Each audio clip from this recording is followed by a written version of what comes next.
From Cali to Tally, it's time to wake up. WarChant.com is your ultimate Seminole sports source, and this is Wake Up War Chant. Now here's WarChant.com's Aslan Hudjavandi and Corey Clark. Oh, wait. It's a whole nother day. I'm back up in Snoop Deagle Double G. Wake up! What's up, everybody? Back in the Midtown offices. I'm Aslan. He is Corey. Reunited. Feels all right. It's Renegade Express. It's a Thursday edition of the program. We'll also interview the publisher and administrator of TigerIllustrated.com. His name is Larry Williams. No relationship to our, to our boss, I don't think, Gene Williams.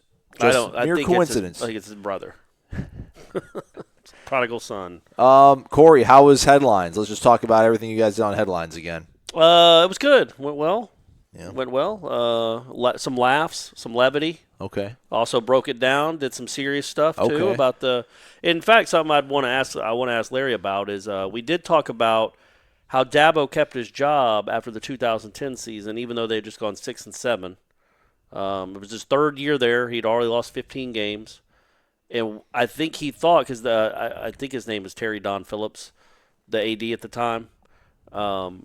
Scheduled a meeting for like the Monday after the season ended, and Dabo was sure he was going to go in there and get fired. I mean, he just assumed it was. He talked to his wife about it, and he called him in and said, no, I just wanted to let you know we believe in you. We think you're doing a good job, and I think you might have given him an extension. Aww. So I wanted to ask Larry, like, why? What did they see in Dabo? Like, how did they know, even when none of us did, that this was the guy that could resurrect the Clemson program? And, you know, there are some similarities between what happened there and what you hope, if you're a Florida State fan, is going to happen here. Well, they also were, 27 years removed from a national championship? Sure, but that doesn't mean they didn't have expectations. Like that's why they kept firing coaches, because they kept having they gave guys chances. It wasn't like they were getting rid of guys. I don't think that was their but like Terry MO. Bowden was on the hot seat from the moment he got there, and he kept saving his job. Like he beat Florida State one year and saved his job, and then he did something else and saved his job. 2003, I remember. Not Terry, Tommy. Tommy. But you know, so there were those moments.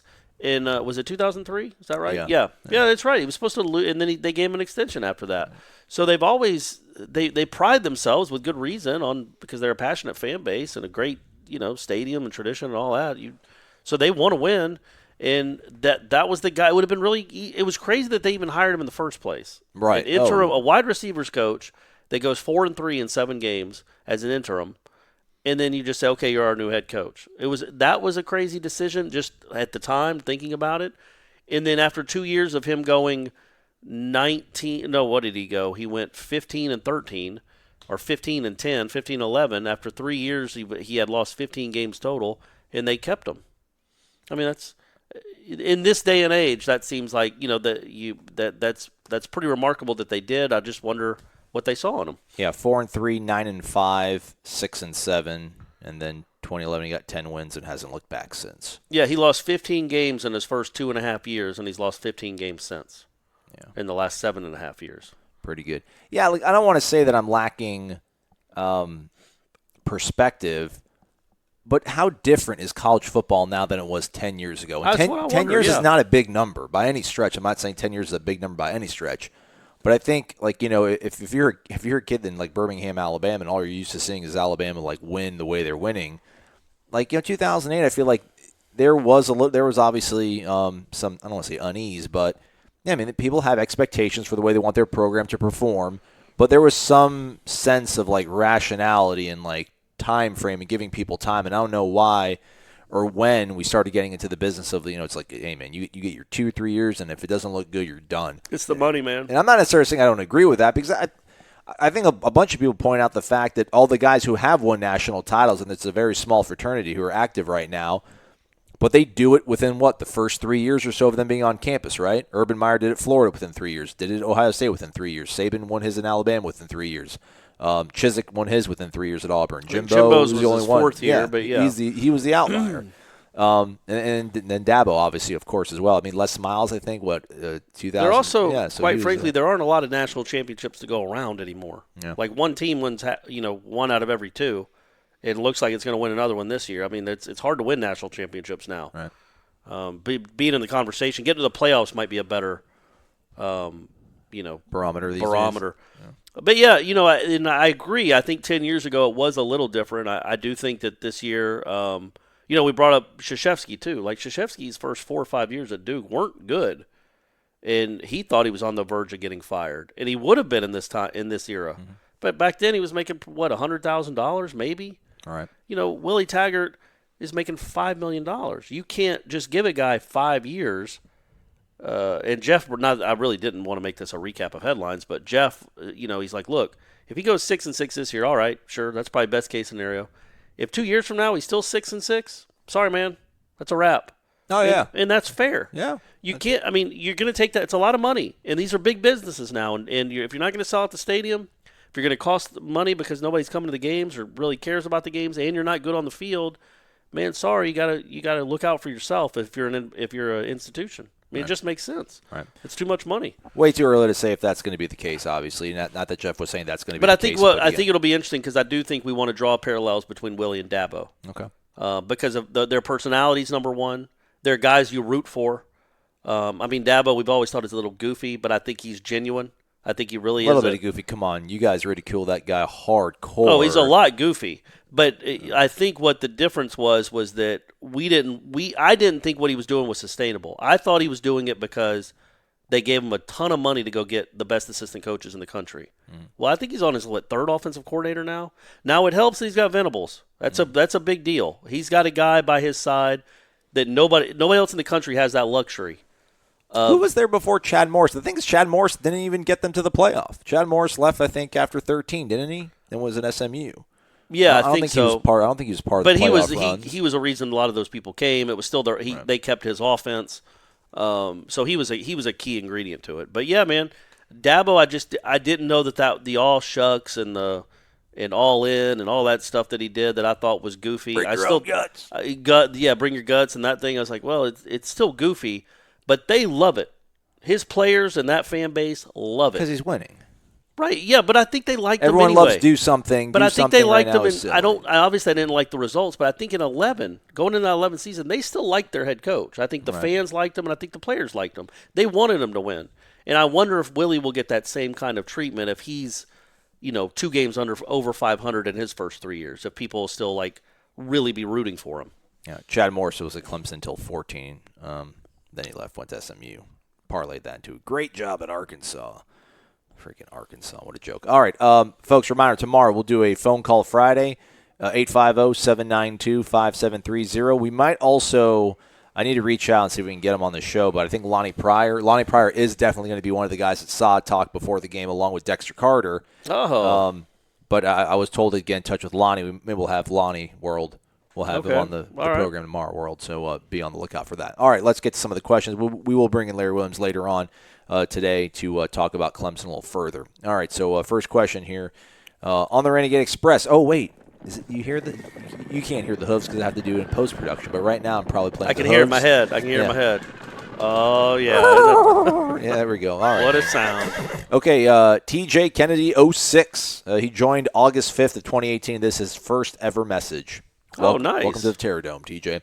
Aslan and Corey, which scenario would you prefer?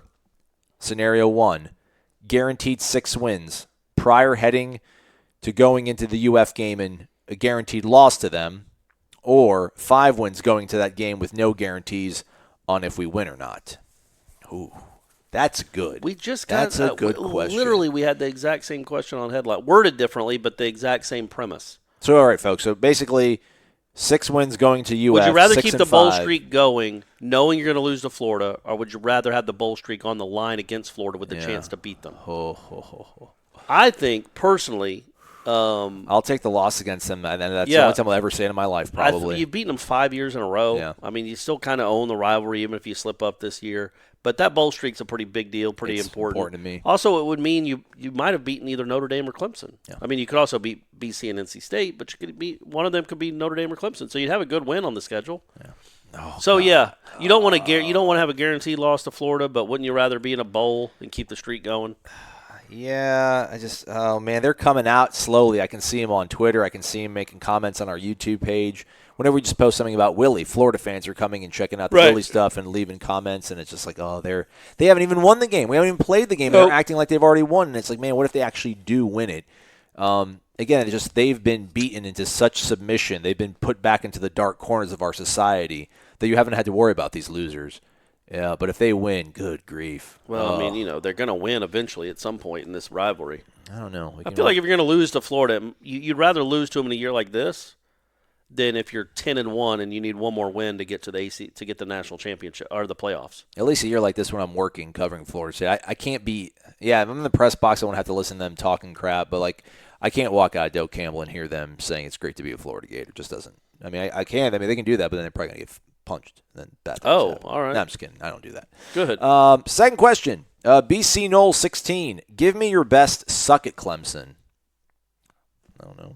What is, I don't know, is this something Jeff does it? Like, suck at Clemson! That's what was he in the press box and he yelled that out? No. So the story was that in the 2000 Poor Corey, by the way, folks. He's been on the road. Oh, it's been a long 72 hours, man. He's been writing stories when headlines. Now he's trying to do this. So my brain's not working real well, especially coming straight from headlines to here. It's just like I can't listen to my own voice. I'll just clear my throat for the next 35 minutes. That's what people love. In 2012, Florida State and Virginia Tech, if they won the game, they clinched the Atlantic. If they lost, then Clemson was going to go and represent the Atlantic. So Jeff and Tom, that was a Thursday night game. Rashad Green caught the pass. Yep. And so Jeff and Tom. I think they had negative total rushing yards. Yeah, like -8 or something. But James Wilder did have a big run on 4th down to keep that drive alive. Anyway, so Rashad Green scores the touchdown, and then Tom and Jeff the next morning thought it would be funny if they acted like Jeff had been in the ESPN broadcast booth and was yelling, "Woo, suck it, Clemson! Woo, suck it, suckity, suck it, Clemson!" So they edited Jeff yelling that and they made it sound like he was far away, like you could barely make him out. Yeah. And Jeff's like, "Look, guys, I want to apologize. I don't know if you were watching the ESPN broadcast last night, but I was lucky enough to get a private plane up to Blacksburg right after my show. I landed just in time to make it, and they were nice enough to put me in the ESPN booth with Reese Davis and Jesse Palmer to watch the game, and I kind of just lost my cool there at the end, and I won't be welcome back." Like this whole thing, and people really bought it. Yeah. Like I had people on the beat going, "Man, I didn't know Jeff was in Blacksburg." I'm like, "He wasn't, man. Of course he wasn't. And if he was, he knows enough not to yell, 'Suck it, woo, you, sucky, sucky, sucky.'" But it was a really funny piece of radio. All right, yeah, that's all. So that was my best suck at Clemson. Very good. Was impersonating Jeff. Next question comes from Young_Bleak. What would your outlook on the season as a whole be if we could possibly run the table the rest of the season, kind of like Southern Cal did with Sam Darnold's sophomore year and finish 10-3? I mean, I feel like we would be doing cartwheels in the streets. Yeah. It'd be like Woodstock mixed with Coachella. Yeah, man. That would be Independence Day. That would be incredible. I would think that, okay, they need to go ahead and start building the statue. Right. Because it's happening. Start taking some dimensions. Yeah.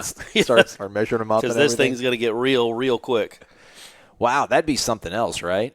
I mean, that's something. Might as well plot twist. Why not ask us what would our thoughts be if a unicorn landed on your roof and we hopped on it and rode onto a rainbow? I mean, we could fly into the sun. We could, I guess. On a rainbow? I mean, on a unicorn, you could. I mean, obviously, the outlook on the season is. Yeah, I guess would the unicorn burn up, leave in the atmosphere? No, I mean it's a unicorn. Even but we would, right? If we're not protected. I don't know. I know we'd burn up coming back. If we were riding on its back, I mean, I think its aura would envelop the magic all of the unicorn. Yeah. Okay, yeah. Well, so I guess that could happen, but one of those. My outlook on unicorns would change. Wow, that'd be something else. 10-3. Oh, then there'd be those crazy segments of Florida State fans that would say, "Well, they should be in the playoff. They went 10 to beat Clemson. They beat Notre Dame. Yeah, they got screwed in Miami. Yeah, I mean, golly, they should have been in the playoff. Yeah, Virginia Tech, they got screwed with all the faking injuries, and they didn't challenge the new. No, I don't think that. Hopefully, there wouldn't be Florida State. Syracuse turned the AC. We are going to get to a point here soon where obviously a 2-loss team is going to have to get in at some point here soon. The way college football is. And they're going to go to 8 at some point, and then that'll certainly bring 2-loss teams into the mix, and maybe even 3-loss teams. So we're not that far away from a 3-loss team getting in the playoff. Like that Southern Cal team from a few years ago would have been in the playoff in an 8-team playoff, even with 3 losses. All right, let's get one more in before we bring Larry in. L-Dub. Honey Fried Pickens. Wake up. Enjoy the show, guys. I hope you enjoyed Powo and HOCO weekend. Clemson seems to be a matchup nightmare this season. Is there any way FSU can limit the speed of Clemson's D-line? I feel like Francois and my liver may be sent to slaughter. Thanks, and go Noles. Yeah, it's hard to do it. Legally, it's hard to think of anything Florida State could do to slow them down. Illegally, there's a lot of stuff on the table.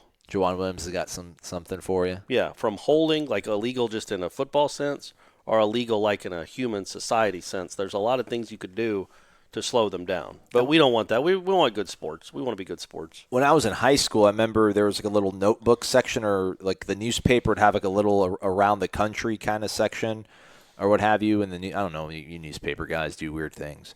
And there was a kid in Texas where his father sharpened the buckles of his chin strap to razor sharpness.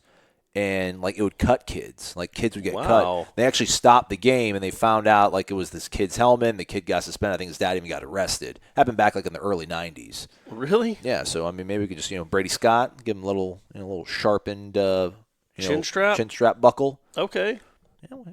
Cleveland Farrell, say how real you are, how about that life you are, son. You want to come you want to come to Tallahassee? Yeah. Go against Brady Scott? Yeah. I mean, I don't know. Hopefully we'll get some insight with Henshaw's House, that great recurring weekly segment with George Henshaw, former NFL and NCAA assistant coach with our own Irish O'Fell.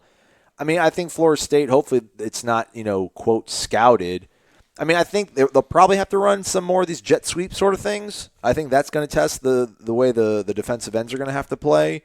And then, again, like those, I don't know if they call them slip screens or what we call them these days, but those pass plays they had to Trey McKitty in the Miami game. Yeah.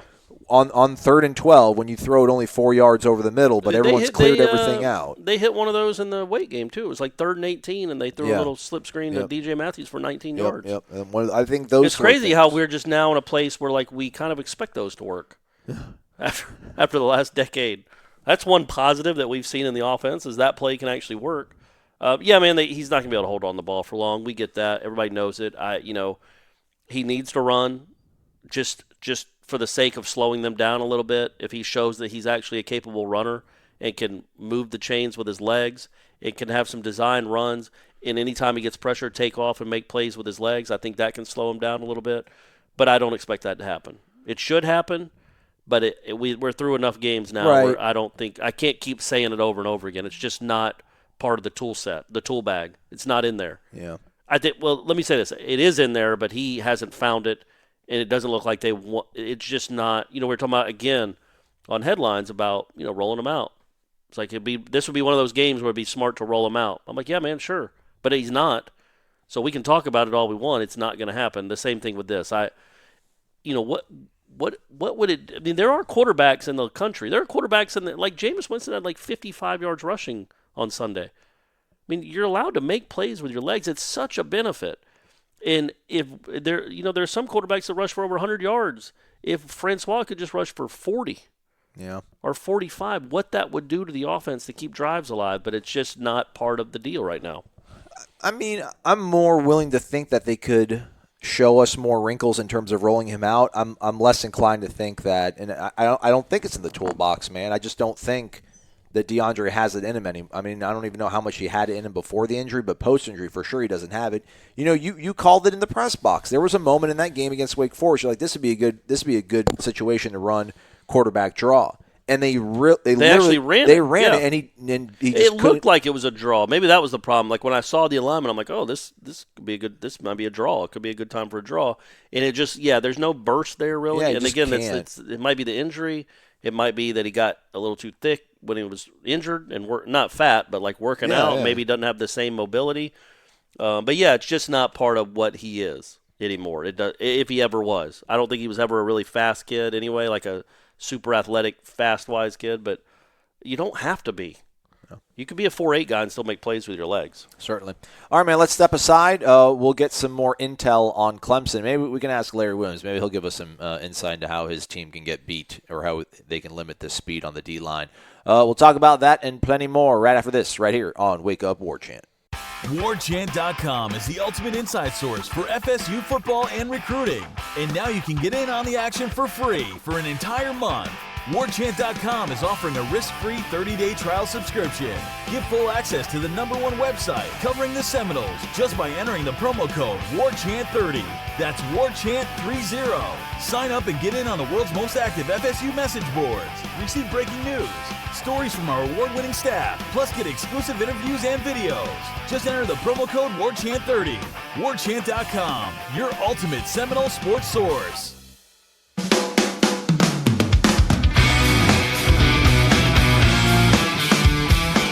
Welcome back to the show, folks. It's Wake Up War Chant. Aslan and Corey here with you. Let's reach out. Let's talk to somebody who's well connected and dialed into the Clemson football program, because you guys want to know more about football and less about our personal lives. Although Stephanie said she likes hearing about our personal lives every now and then, Corey, so we'll get that incorporated. Let's go to the phone lines now and bring in Larry Williams, the founder and publisher of TigerIllustrated.com. They're the Rivals.com affiliate of the Clemson Tigers. Larry, thanks for being here. How are you? Well, I'm great, and I'd be doing better if I were the founder and publisher of Tiger Illustrated. But okay, correct me. My boss is that, and all right. So I doubt he'd get mad at me for taking credit for it. But just a slight correction there. What's on the business card? It is? No, I'm saying what's on your business card then? If you're not the founder and publisher. My fault. Senior writer. I mean, I kind of prefer just writer, but I guess it's trendy now to have senior in front of it. Yeah, Corey can talk a little bit about that later on here. All right, Larry, senior writer for TigerIllustrated.com. Obviously, I need to do better research on who I'm talking to. We've spoken before, back when I was in Dothan, when the Tigers had to take on the Tide in the playoff, but at least I'm far removed from being in that situation with the team I'm covering. But right now, Clemson with Trevor Lawrence, did they play their best game of the season last week against NC State, do you feel? Pretty close to it. I mean, aside from a few little mix-ups and brain farts at the end of the first half, and they had a couple of opportunities inside the red zone and inside the 5-yard line where they really felt like they should have had touchdowns and didn't happen. They faked the field goal that blew up in their face, and then they had the ball inside the 5, and all sorts of mix-ups and false start penalties ended up leaving them with just a field goal. But other than that, I do think that was basically Clemson, after an open date, marking its territory against one of the few good teams that it's going to face this year. It was the first-ranked team, actually, that the Tigers had faced since the Sugar Bowl against Alabama. And so you just sense that they rose to the moment, that they had sort of been hearing the stuff about them not really being playoff material. And, it's just we've seen this over the years, those types of games for Clemson. And I think that the fact that now they have a quarterback the caliber of Trevor Lawrence, who it really reminded me a lot of Deshaun Watson in that game, just with the throws that he was making, opposite hash throws, and the command that he had. And there just aren't many quarterbacks like him. And it's amazing to me that we're only 2 years removed from Clemson saying goodbye to the best player in school history in Deshaun. And here we are watching Trevor Lawrence, who is every bit capable, I think, and the coaches think, of being that type of player. So I guess what's the appropriate tagline here? The rich get richer. It's just so, yeah, that's a long-winded way of saying, yes, I think they played their best on both sides of the ball, and I think they feel really good that they are gaining momentum toward the stretch of the season. Hey, Larry, it's Corey. It's always an honor to talk to the founder of Tiger Illustrated. From one senior writer to another. I wanted to ask you, first off, you were talking about quarterbacks. What from our perspective down here in Tallahassee, we don't really know, obviously, the inner workings of the Clemson football team. But what was the reaction to Kelly Bryant just leaving in the middle of a season. I don't really have a problem with anyone that ever transfers, especially when you see pictures of, like we saw this weekend, of Butch Jones smoking a cigar in the Tennessee or the Alabama locker room in Neyland Stadium. Players should go and take care of themselves. But in the middle of a season, when, if Trevor Lawrence sprains an ankle, he could really be used. So I guess what was the reaction of Clemson fans and the Clemson locker room to him, bailing on the team in October? Yeah, it was that was a traumatic experience for that football team, mainly because Kelly Bryant, not only was he a pretty good quarterback who, as you accurately stated, could have come back and started. He could have won that job back. It was conceivable at the time. But the main reason that it was something, it was like a grieving process, at least amongst the team, was that he was just a beloved player. Everybody liked Kelly Bryant. Dabo Swinney, I mean, it's been a while. It's been a few weeks, but Dabo's handling of it afterward, the way he treated it, the way he just lavished Kelly Bryant with love, even after he left, to me that spoke volumes. And so they had to get past that. And I think that the fact that they were extremely fortunate to get out of their own home stadium with a win over Syracuse, I think that certainly played a role in the struggle that game was. I think as far as Clemson fans go, they probably could have understood. They probably could have come to understand a guy just saying, you know what, I just want to go somewhere else and run my own show and be the guy. But what really stung was the way it was handled. Kelly didn't, work with the athletic department and release the typical statement, I'd like to thank the head coach and blah, blah, blah, blah, blah. Right. He spoke with a reporter from the Greenville News, provided an exclusive interview with a reporter, and in doing so said that he felt like he was treated unfairly and that it was a slap in the face. And so those words were they did not go over well. Right. Both with the fan base and inside the football offices, simply because, objectively looking at it, he was treated fairly. He was treated more than fairly. Because anybody who pays close attention to Dabo Swinney knows that whenever there's a competition, particularly a quarterback competition, man, he gives that veteran the benefit of the doubt. And he did that 4 years ago. When Right. Deshaun Watson was kind of to his detriment. Go ahead. I was going to say that was kind of to his detriment, because I think in the game down here in 2014, if he starts Deshaun Watson the whole game, they win that game. The game where Jameis had to sit out and win it to overtime, I think Clemson wins that game if Deshaun starts. Hey, those 3 possessions or whatever it was early in that game that Cole Stout was the quarterback, those were big possessions because Right. Cole Stout underthrew his tight end on what would have been a sure touchdown inside, I think, the 5-yard line. And so, yes, I think you make a great point. That Dabo ended up sort of being hurt by giving Cole Stout, the veteran, a bit longer of a leash maybe than a lot of folks on the outside wanted to give him.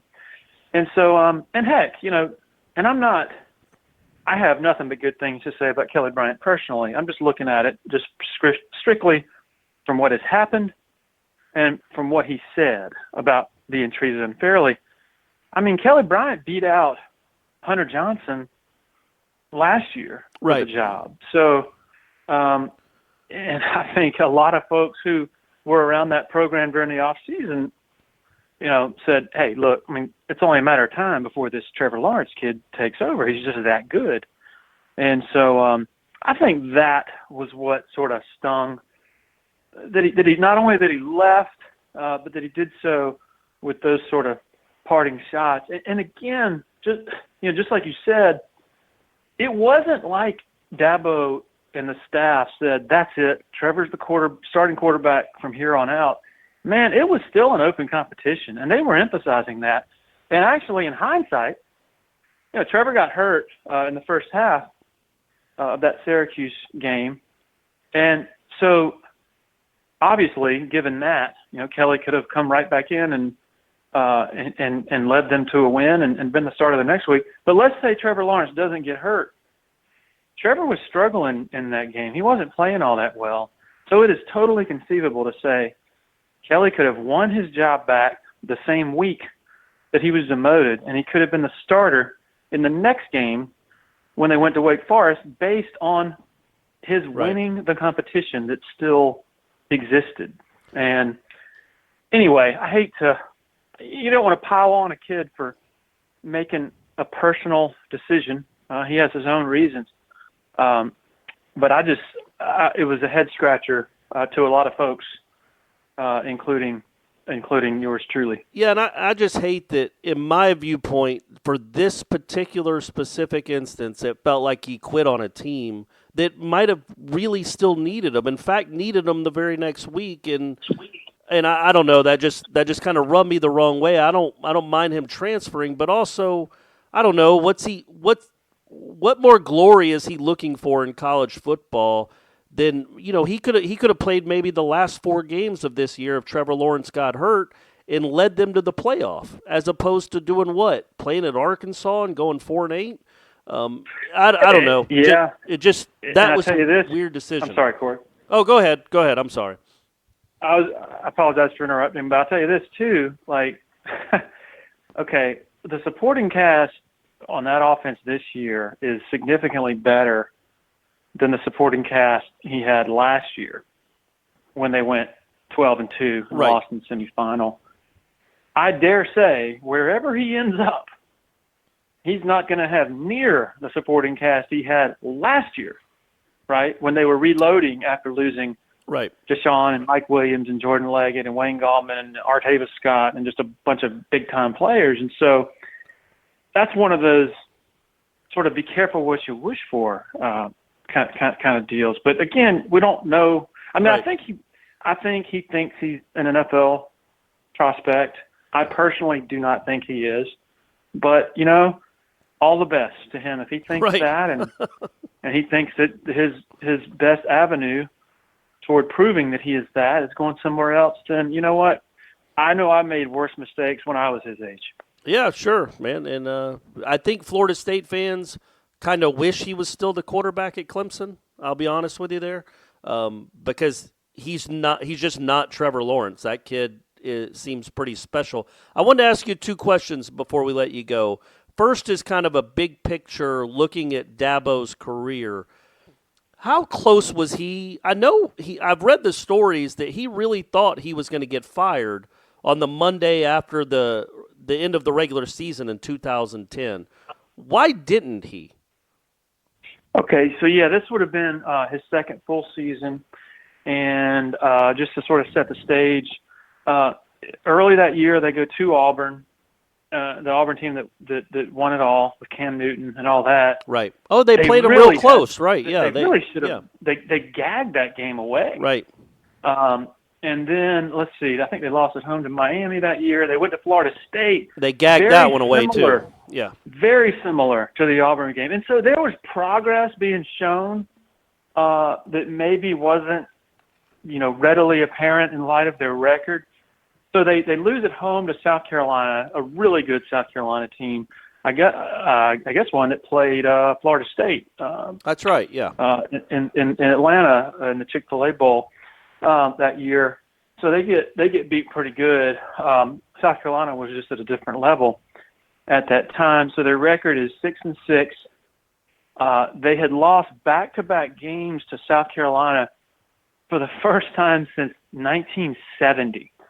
So that was like, the apocalypse at the time. Now, obviously they ended up losing 5 straight to Steve Spurrier. But I'm just saying, back in 2010, 2 straight losses to the Gamecocks was unheard of, and they ended up losing handily on their own field People are booing and all that stuff. So all of the sort of magic, I guess, that came from them winning the division the year before for the first time with C.J. Spiller and all that, all those rosy feelings had dissipated. So Dabo is going up to, I guess he had finished his press conference, and he's going up to his office, and he sees his wife. His wife stops him in the hallway and says, Dabo, Terry Don is sitting in your office. Terry Don Phillips, the athletics director who had promoted him back in 2008. And so as Dabo tells it, his reaction is, well, it's been a fun ride. He thought he was about to get fired. Well, as it happened, Terry Don tells him in the office that night, I have never been more confident in you and your ability to be a successful head coach than I am right now. And so they go on to lose to South Florida in Charlotte in the Muffler Bowl. Dabo proceeds to fire a few coaches, including 30-year-old offensive coordinator Billy Napier, who probably shouldn't have been in that position in the first place, goes out and finds Chad Morris, and then they win 10 games the next year and have had double-digit wins ever since, and obviously are a bit of a dynasty. And so, yeah, that's one of the sort of fascinating little subplots. I think the reason he didn't get fired, well, number one, the guy who, Terry Don Phillips, his job was also riding on this hire. Right. And so I'll never forget Terry Don telling me during some of those tough times back then, Larry, I've told Dabo, if this don't work out, Dabo, I'll come help you pack up your office, and then you can help me come pack up mine. And so I think the biggest reason was because it was year 2. I mean, it's only 2 years. Mm-hmm.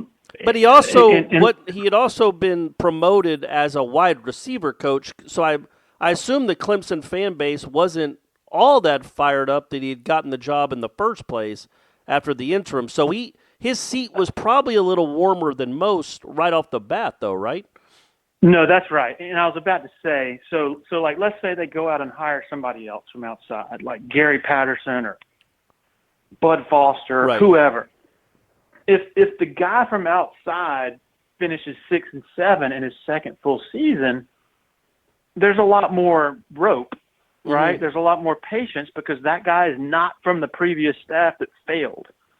And so I think a lesson was sort of learned, at least from my perspective, because, man, I was quite critical of them back, during when they were struggling some. Dabo's first year, they were 2-3 in their first 5 games. They lost at a terrible Maryland team, and of course they had those struggles in 2010. But man, you got to give a guy time to build a program, even if the guy is from the previous staff. And I do think that when he was promoted in 2008, was the support unanimous? No, heck no. There were a lot of people who were like, what in the world is going on here? But I do think that Dabo, and what he has since shown, that rare ability to sort of galvanize not only a team, but a fan base, to sort of rebuild the bridges to the students, to the fans, to say the right things, to be embraceable, to do all the things that Tommy Bowden really struggled to do over, I guess, 9 years. Dabo really kind of spoke to Clemson fans in a way that they wanted to be spoken to, even before he started winning big. And so I think that sort of, I guess, gave him some political capital, even when most fans were like, I'm not sure if this is going to work. I think they still really liked Dabo and were maybe, willing to give him some of the benefit of the doubt, even if there was a large and vocal segment of fans who were like, what in the world have we gotten ourselves into? And it's pretty remarkable. They were hired about 1.5 years apart as head coaches. And I'll be honest with you, man, I've always liked Dabo as a person. He seems like a genuine guy, but I was one of those people that thought, man, this goofy dude is in over his head. He can't sustain this. Watch what Jimbo does here in Tallahassee. This is how you sustain a program. And it was the exact opposite. Jimbo burned out. This program, I don't want to say it was left in shambles, but it needs to be rebuilt. And meanwhile, Dabo has been one of the better hires in recent college football history, maybe behind the guy in Alabama, what he's sustained. And I guess I want to go back to 2013. I was on the field after the game where Florida State just pummeled Taj Boyd and won that game going away. And I thought, okay, well, that takes care of Clemson for a while. This was their one shot, and they just lost by 5 touchdowns. Florida State's going to be the king for a while. Did you think that at all, too? And isn't it remarkable? That was just 5 years ago where these two programs are and how, quite frankly, what Dabo's done there. Because Jimbo couldn't do it. Jimbo couldn't sustain it. Yeah, I remember thinking, of course, that was the game after which Dabo had the famous or infamous, however you want to view it. Right. If we played 10 times, 5-5. We probably, 5-5. Dabo's position at the time, and it was not popular, was that, hey, we really weren't as far away as the score indicated. They had a quarterback in Taj Boyd who could be really good, but he could also fall on his face some and just have that deer in headlights look. Right. And you had an otherworldly player on the other side in Jameis and also Kelvin Benjamin, of course. And what's interesting is what was sort of what was really overshadowed in the reactions to that game was, okay, you think back to 2012. I was down in Tallahassee for that game. Florida State completely physically mauled Clemson in the second half of that game. So in the trenches, this sounds crazy because in 2012, I think the final score was like 49-37. Clemson had a bunch of trick plays and right. To build an early lead, but then just fell apart, under the force of just a battering on both sides of the ball in the trenches. But the next year in 13, I didn't really see Clemson getting overwhelmed physically necessarily. It was more just them falling apart on the big stage, against a great team. And so, but did I envision at the time Clemson turning the tables to such an extent that has happened over the last few years? Heck no. I mean, you got to also remember that was Taj Boyd's last year. That was Sammy Watkins last year. They were losing some great players, right, who had really ushered them to prominence. Yes, you had Deshaun Watson coming in, but at the time, I'm like, come on, a freshman, I'll believe it when I see it. And so, but the one thing that I've always said, as I've been asked to sort of describe how they got to where they got, was, okay, they had flashy players on offense throughout their history, even under Tommy Bowden. I mean, that's when C.J. Spiller got here. Where it really started to turn, and where it really started to turn for Florida State early in Jimbo's tenure, is when he started recruiting what he called those grown-ass men on the defensive line. And so I really think that's when Clemson started to get to the point where they could play big boy football. They beat LSU at the end of the 2012 season in the Chick-fil-A Bowl. They beat Georgia the first game of 2013.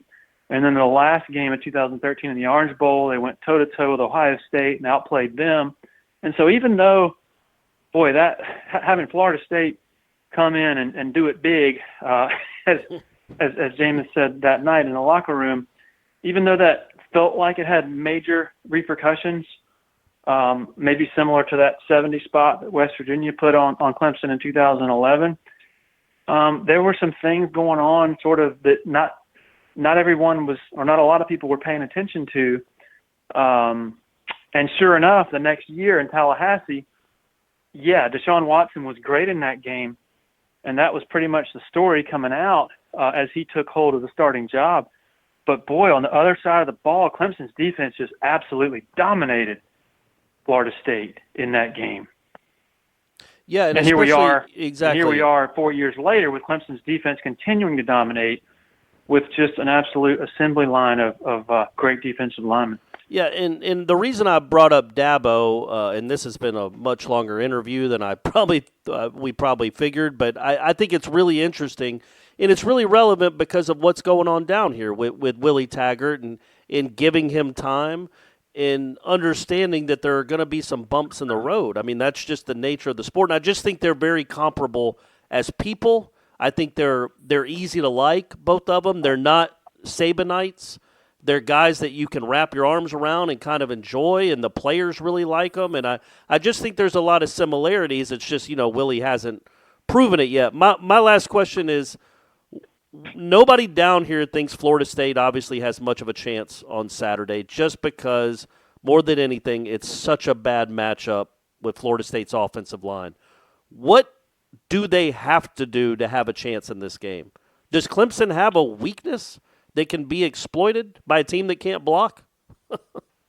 Well, that's hard to ignore. Florida State's offensive line, of course.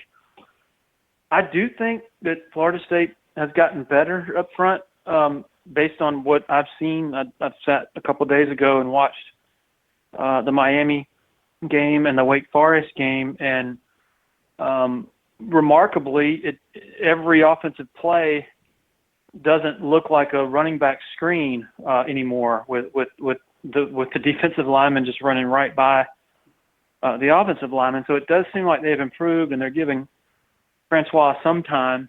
I think if you're trying to figure out how Florida State can make this a game and keep this close, I think it starts with the other side of the ball. And Florida State has some dudes on that defensive line. I've been really impressed with those guys. So Clemson's offensive line is really good, I think, and they've made a lot of progress this year.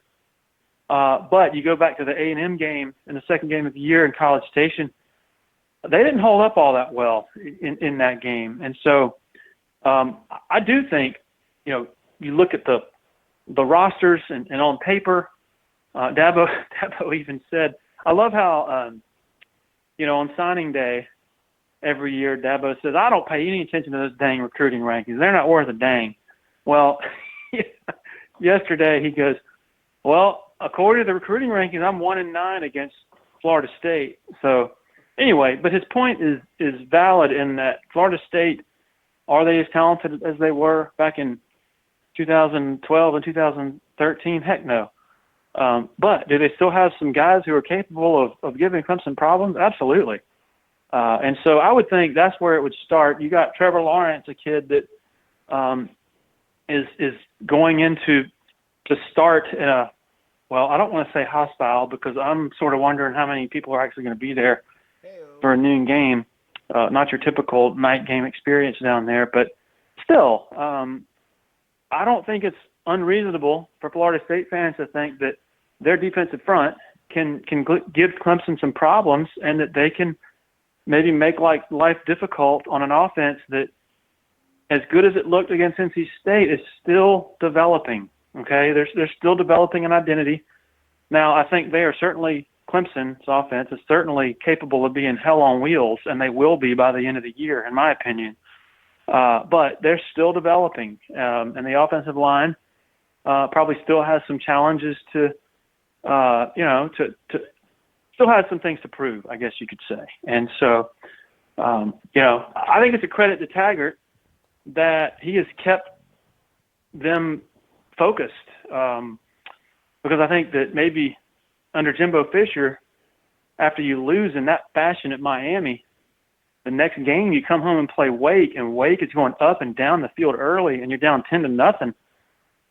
What are the chances that under Fisher the last few years they lose that game and lose it badly? So I think it's a credit to Taggart that they stayed focused and stayed motivated and fought and clawed and got the upper hand in that game and won handily. So I think Clemson should be wary of this just because of what Dabo has been talking about. Florida State still has plenty of dudes. They're still talented, and they have developed and progressed since they looked so awful earlier this season. There you go, folks. You just heard it. Even the guy from Clemson is calling for an upset. Let's go, Noles! Larry Williams, the senior writer for Tiger Illustrated. Hey, thanks so much for your time. We really do appreciate it, Larry. Anytime. All right, we're going to step aside. We'll take more of your questions right after this here on Wake Up War Chant. You're listening to Wake Up War Chant, all Noles, every day. Now back to Corey and Aslan.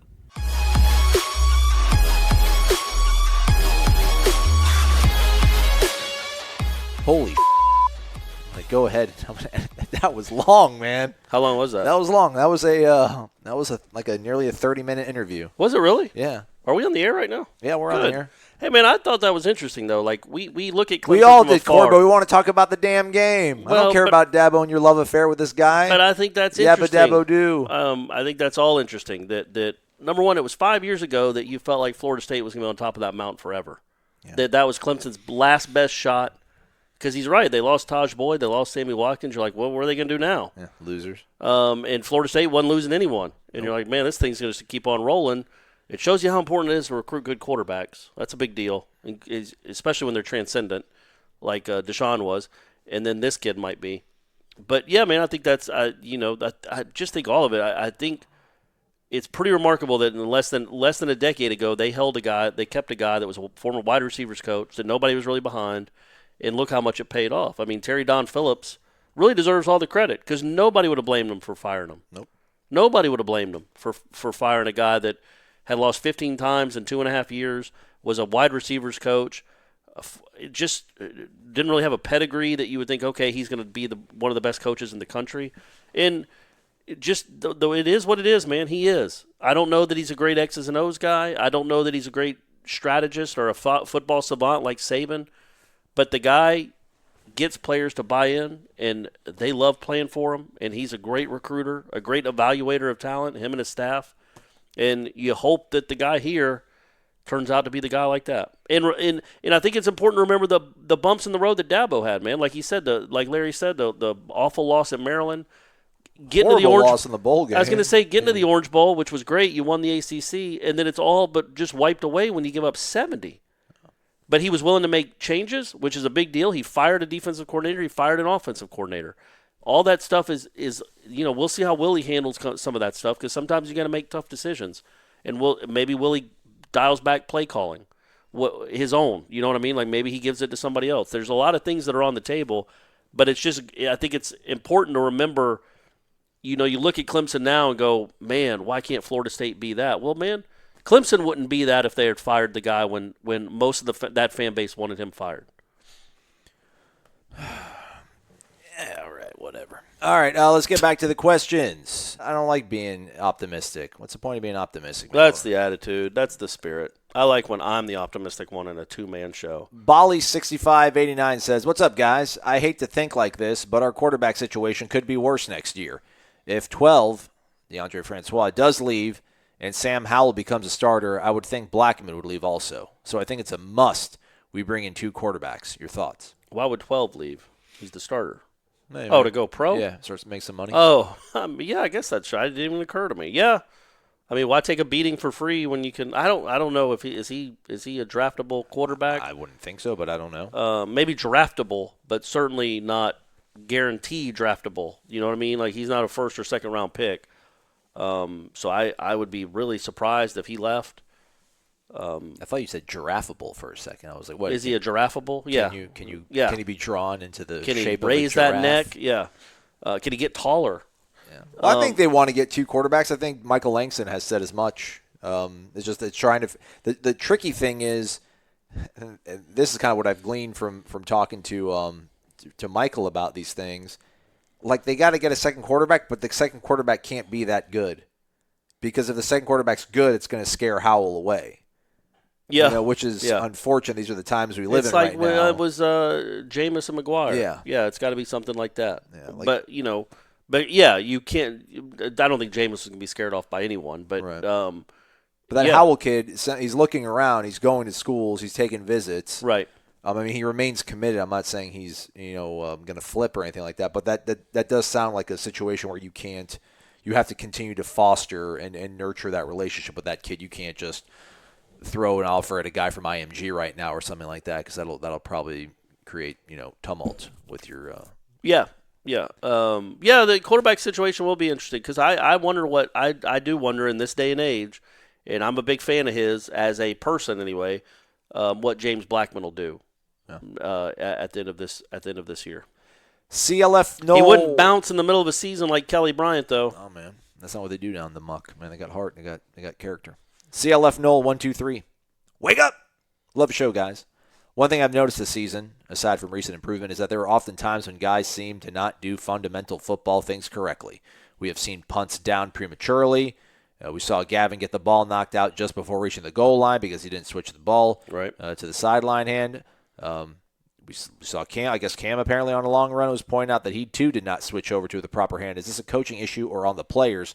Seems to be football 101 kind of mistake. I think with stuff like, how do you first off, how do you coach a kid to not touch a rolling punt? I don't know if they do that in middle school football. I think it's just understood, hey, man, let it roll. The guy's been playing football for 10 years. I'm sure you tell them that sort of thing. You think, I wouldn't think it would ever even come up at a college football special teams meeting or a practice or a drill. Hey, guys, and remember, when it's rolling towards their end zone, that's a good thing. We don't want to touch it. We want to let it roll. You're being facetious, but no, I'm not being facetious. They drill everything. They drill everything into these kids. I can't imagine that's ever been told. It has now. They have film of what not to do. Yeah. But I can't – obviously it wasn't. Either that or Hampson doesn't listen. But I can't imagine the special teams coach is telling anyone, hey, guys, remember, when the ball hits, let it roll. And hey, you know what? If it starts bouncing towards our own end zone, that's when you grab it. It's understood. It's just craziness. As far as the stuff, I don't know, man. But Gavin not switching hands, that to me is something that coaches are always harping There's about. no way he doesn't know. Everybody knows to put the ball in your other hand when somebody's coming from that angle. You could point out that video, the infamous video of the practice drill where my man's swiping at the ball like a 90-year-old. Tying up your grab. Yeah, 90-year-old dude just kind of not even trying to even move the ball at all. I don't know how much that prepares him to get the ball raked out. 2 points of contact. So, yeah, that's not the stuff that bothers me because I think that is on the player. I think Cam Akers has carried the ball long enough to know how to carry a football. He's been doing it since he was 5. The stuff, the lining up incorrectly, the delay of games out of timeouts, calling a timeout after a timeout, that's the stuff that worries me more. But that's been cleaned up here recently too. Yeah, there's a good coaching cliche that probably applies to this. I tried to ask Walt Bell about it. Just I didn't want to accuse him of not teaching it to the kids, but just how important is it to make sure guys don't do things like this in a Clemson game. Details, and he talks about it obviously, but they say that you either coach it or you allow it to happen. Yeah. So I feel like the punt thing, I think these things are, I'm not saying that. Do you think they tell Logan Tyler to punt it towards the other end zone? Did he have to get told that? Otherwise he'd turn around and punt it through the goalpost? GSL 7532. What's going on with Carlos Becker? What is going on with Carlos Becker? That's a good question. I'll ask Willie this morning. I'll ask him about that. We'll see. Because no one else is going to ask any sort of questions. We're just going to sit there silently. Hey, come on now. We aren't. Your brethren. They're your brethren. They are. You're right. I think there's some animosity. I think people heard me talking bad about them. Their feelings are hurt. Rookie Baby. Hi, Corey and Aslan. Great show. Keep up the great work. Is great in all caps? Damn right it is. Damn right, Rookie Baby. Picked up on that. Thanks, Rookie. Everyone knows about Clemson's defensive line. It will be the best that we face all season. But isn't that true for Clemson as well? Won't our D-line be the best that Clemson will face all year? Yeah, that's what. Yeah, I would say that is true. Larry said as much. I think their offensive line is better equipped to handle a good defensive line than Florida State's is, and they got a better quarterback, and their skill positions are really good. I was saying, with how the D-line has been playing lately, do you think they pose a problem for Clemson and a quarterback that has never faced this type of game pressure before? FSU on the road. Thanks for grinding, Noel Nation. Yeah, I don't know. This kid got a pretty nice that's your chance, right? If you can get some if the defensive line plays well, you got a shot. And that goes for the run and the passing game. If you can hold them somewhere in the neighborhood of 21 to 26 points, you have a shot because crazy things happen. I don't expect them. It's a race to 30. I don't expect Florida State to get anywhere near 30, but crazier things have happened. They got near 30 against Miami and really went over it until the pass was taken away. So, crazy things have happened. They're just going to have to get some breaks. They're going to have to get some short fields, maybe a couple turnovers, special team stuff.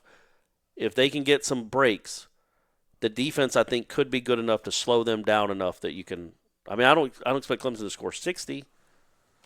This is the crazy thing. It's a good defensive line. It's a solid defense. It's not a great defense. People, real quick. I think we're going to score. I think Florida State's going to score on them. They've schemed up enough plays over the last 4 or 5 weeks that guys have been wide open. And it's not because, they're running 4.240s. I mean, they've schemed up things to get guys open. And they live and die on the big play. Florida State doesn't. They're not trying to. They get some chunk plays. Yeah. So I mean, they're going to get those plays against Clemson. I think they're going to be there. Now, will they make the catch? Will DeAndre make the right read? Will DeAndre, live to see the second quarter? I'm more worried about the defense, man. I really am. I just and to that point, the secondary and linebacker play. I like the front four. Everybody else right now, I'm extremely disappointed in the secondary. Linebackers, we knew were going to be a problem. I'm completely miffed at how poorly I feel the secondary needs overall. to play much better. They just do. That goes for Taylor, Samuels, all of them. They need to play better. Everybody. And they're going to have to. He's got a whole bunch of tackles. Yeah, he needs to make some plays. Because man, you look. I thought the defense played pretty darn well against Wake Forest, but dang, it took them 35 plays to get it right. Like they were already down 10-0, and Wake was driving again, and then Burns had the sack, and it kind of just flipped after that, and that was the ball game. Weirdly, it just stopped. In Louisville, they were awful in the first half against Louisville. That's a terrible offense that kid. I mean, that kid made some great throws, but that's a terrible offense that went up and down the field on you. So that's what gives you pause. Is you've seen moments in each game where you're like, oh boy. If Samford is doing this to you, what's Clemson going to do to you? So they are getting better. I think the Wake game was something to build on. But if you have breakdowns or if you can't win one-on-one matchups out wide against these guys, it's going to be a long day. A mellow Knoll. Let's get the white numbers back on the home garnet jerseys. Oh, wake up. What are they now? Are they garnet? Are they gold? Gold numbers on the garnet, yeah. They used to be, Charlie Ward's days they were white, right? Jameis's days. Were they white for Jameis too? Fred Biletnikoff's days. Everybody until, Ignition Tradition or whatever the hell they called it. Oh, yeah. Yeah, you're right. Man, what? I want everybody. I just want to know everybody who's got blood on their hands from that core. I want to know everybody in that freaking Moore building and then the Moore Center. I want to know who was in the damn building, who was in the meeting. That was okay. Let's sign off on all this. Next question. Enol_2000. Morning, guys. I mean, the Morning, team. Enol 2000. What did you say his name was? Enol_2000. I think he's also a elite headliner, possibly, or at least a headliner. Okay, all right. Not an elite one. That's rarefied air. Yeah. The team we're playing this week pretty much does this every year. So since we're the ones having the not so great season, can we hashtag be the reason this time? Be the reason that Clemson's this season. Yeah. The problem is that Clemson doesn't Clemson much anymore. Yeah, I guess they do it once. I have a hard time calling it Clemsoning now because they might lose a game a year, but they're really good all the other games. But they lose the bums. They lose to Syracuse. They lose to Pitt. Yeah, almost lost to NC State last year or 2 years ago. They lost to Troy almost, and should have lost to Syracuse this year. Yeah. I think that game was their Clemsoning, but they also had a good excuse that their first top two quarterbacks were out, and they still found a way to win. It's just this whole thing that not to defend my guy Jimbo, but this whole inexplicable loss paradigm. It's just everybody has inexplicable losses, except Nick. Yeah, everybody loses to some random. I mean, look, Urban just lost to Purdue. Guys lose to mid-tier teams in their conference. Iowa 2 years, but not just lost. I mean, he gets obliterated. Yeah, it happens everywhere. His team kind of gives up. And listen, Willie can be the dude. He can be the man. But guess what? Like in 2021, he's going to lose a game you don't want him to. He's going to lose at Virginia. And then what are you going to do, people? Again, my whole thing is just like we need to be consistent on how we're judging guys. True Knoll. Morning, fellas. Y'all been crushing it from day one. Keep up the solid work. There you go. Thank you. Appreciate it. Oh, True Knoll, he's the 9/11 guy, but not 9/11 guy. What? Oh, the guy that signed up on 9/11. Well, it shows that he signed, but he really didn't. Right. What are the chances of seeing Logan Tyler kicking field goals this season? Aguayo has been unreliable all season, and I cringe every time we line up for a field goal. I was about to bring that up. What did we forget the Miami game already? Not Logan. Well, he missed a big field goal in that game. But I was gonna not to bring up Logan Tyler kicking. I don't know if that's on the table. We don't ever see the warm ups if he kicked. I don't even know if he's still kicking. But I would think what's Ricky this year? Like 7 out of 12 or 7 out of 13. He can't make anything between 40 and 49. I mean, he's made 2 50-yard kicks, but anything like 38 to 48, it's dicey at best. I wonder in a game like this and moving forward for the rest of the season if Willie goes for it more. Yeah. Quit sending him out. So about that, man. Quit sending him out on 4th and 4 when you're going to kick a 44-yard field goal. You think this is a video game. You don't think this is a real-life situation with real people and jobs on the line and feelings and You just go for it. It made more sense with the other Aguayo because he didn't miss. But this Aguayo misses a good bit. And it's not like it's a 42-yarder. Okay, that's automatic. I'd rather take the 3. You only have a 50% chance of getting the 3 anyway. So why not go try to get the 7? Well, then how come you were so miffed at Willie calling timeouts at the end of the first half last week, try to get the ball back and score like it was Madden? Because I just didn't think that was the time and place where they were on the field to give them extra time to maybe go down and score. I thought they would run out the clock and you'd still have the lead and get the ball to start the second half, which he did anyway, and then put the game away. Man, he's been that bad this year. He really is 7 of 12. Yeah, man. So it's a 50-50 prop essentially. Yeah. So if it's 4th and 4 at the Clemson 24-yard line, you've got a 50% chance of making that field goal. Probably. You don't feel good about it. So wouldn't that lend you more to going for it?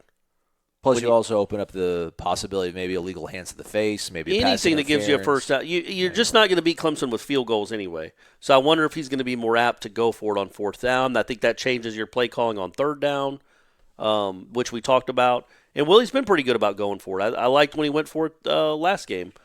So because I don't think Jimbo would have in that spot. So he's been open to it. I just think you have to coach what your team is, man. And you don't have the other Aguayo. You have this one. No. He's not a 44-yard field goal for this kid is at best. Does it say what he is from 40 to 49? 4 of 7. He's 0 of 2 between 30 and 39. I mean that's crazy. So he's 4 of 9 from 30 to 48 yards. No, he's actually 3 of 9 from 30 to 48 yards. He made a 49-yarder last week. So 3 of 9. Man, that's not winning football, man. I mean, maybe he'll get back on track, and you can't just say, okay, we're not kicking field goals anymore. But especially against Clemson, go try to win the game by making plays on offense and have his only kicks be extra points. For some reason, he's better on the long kicks. I think it's not as much pressure. I don't know. I think, yeah, all right, I'm with you. I'm just an old school guy, man. I'm just cut from that Jimbo cloth, man. I'm just going to sit out and grind things out, play the smart. Got to know your team, though. Yeah, it's easy for Jimbo to do that. I think who his kickers were. Yeah. When the offensive coordinator, really, from the time he was offensive coordinator, he had Bethia, who's not Bethia. Sismacia, who's a good college kicker. Yeah. Gano. Very good. Hopkins. Aguayo. Yeah. I mean, he had nothing but NFL guys that he got to coach. Yeah. So it's easy to settle for field goals when you have great kickers. Willie doesn't have that luxury.